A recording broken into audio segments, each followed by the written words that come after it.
Well, good morning. As I said, I'm doing back-to-back videos this morning. Didn't change my shirt at all. Just I made this yesterday, okay? I pointed out to you yesterday that the context of Matthew 24 is chapter 23.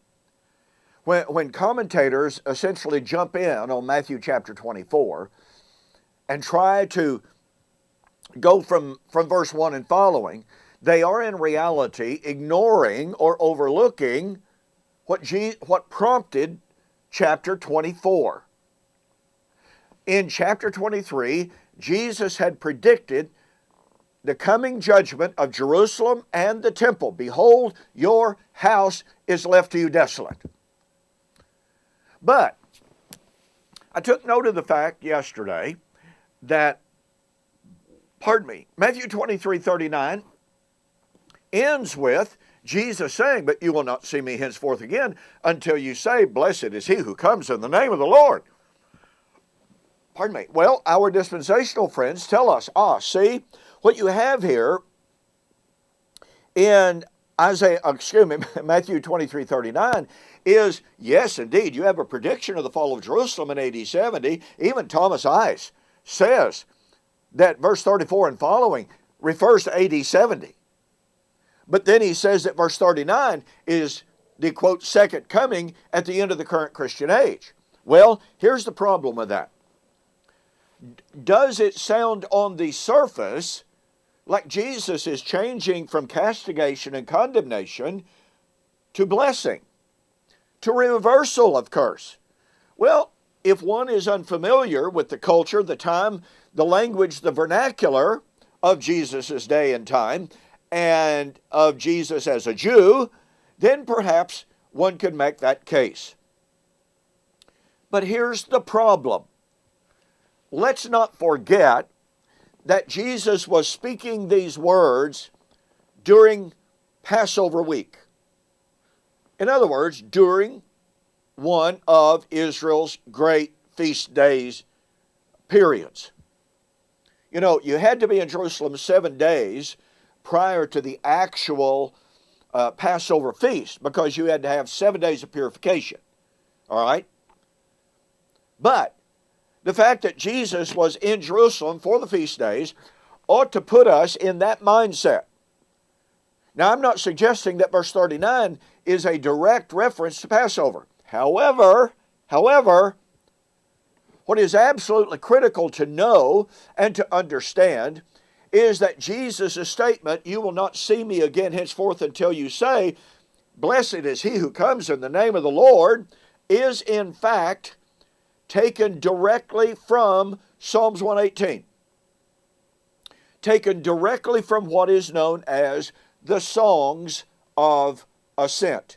Now, the Songs of Ascent began with about Psalms 113, somewhere along in there. And they were the psalms that were literally sung.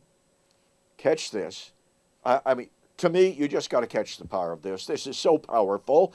And it demonstrates and illustrates how important it is for us to get into the time, into the context, into the history of Jesus and his world, his Jewish world of the time. All right? 3 times a year, all Jewish males, according to Exodus 34, Leviticus 23,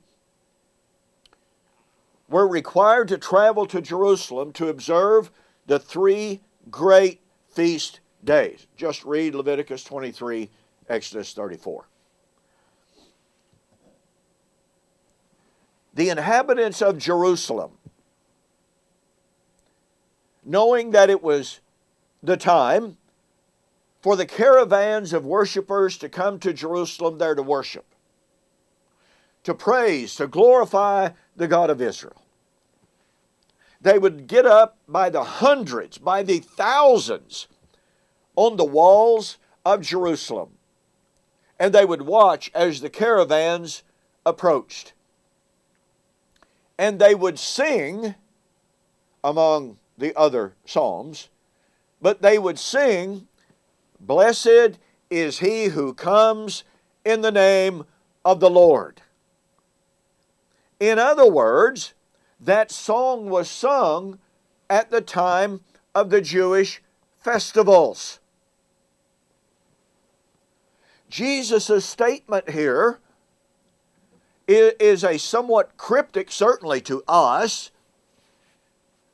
coded, but it would have been absolutely well understood by Jesus' audience to know that this judgment that he had just spoken of, when their house would be left desolate, was going to take place. It would take place during the feast days. And look, all you got to do is read Josephus. Josephus tells us emphatically that Jerusalem was surrounded at the time of the Passover.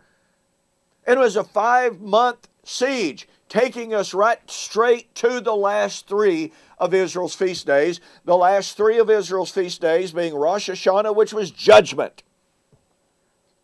The judgment on Jerusalem and the temple that Jesus had just spoken about. And so I say once again, if you and I are ignorant, as I was for a great part of my life, unfortunately, if we are ignorant of the way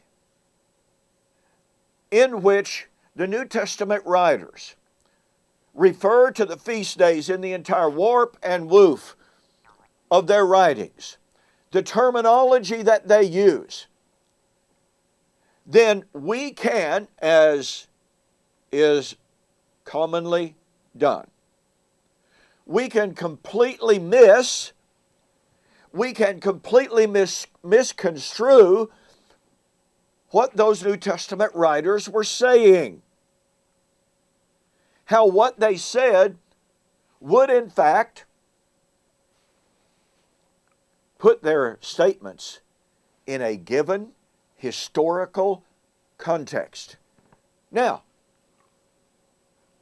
by Jesus saying, "You will not see me until you say, 'Blessed is he who comes in the name of the Lord,'" would that tell them the day or the hour? Nope. Would it tell them what feast day? Nope. And thus the argument that has often been made to me, well, Preston, if you're going to say that Jesus' statement here was a reference to the Jewish feast days, then they could know the day and the hour. No, they couldn't. And I'll prove that when we get to Matthew 24:36. All right? It is simply to understand and to honor the context of Jesus' word. Jesus' words here are taken right straight out of Psalms 118, right straight from the Song of Ascent, and those songs of ascent were sung as the pilgrims came to Jerusalem. They were not a prediction of Jesus personally. They were a prediction, or not a prediction, but they were a statement made for all of the travelers. Jesus was saying, "I am coming during the time when you sing the songs of ascent during the feast days." This judgment on Jerusalem and the temple occurred at that very time. This is incredible. Hey, thanks for joining me for this morning's Morning Musings. Do not forget my January 2019 special, 2-book special. It would normally cost you $35 if you bought these separately. Seal It, Vision, and Prophecy. 70 weeks are determined for the resurrection. For the month of January 2019 only, $25 total price. Go to my website, DonKPreston.com, BibleProphecy.com. Click the banner up top. Take advantage of the very special offer. Okay, tomorrow's program, we're going to show how that statement, Jesus' statement of the impending judgment of Jerusalem and the temple during the feast days, is the very reason for the disciples' questions in Matthew chapter 24. You don't want to miss it. We'll see you tomorrow.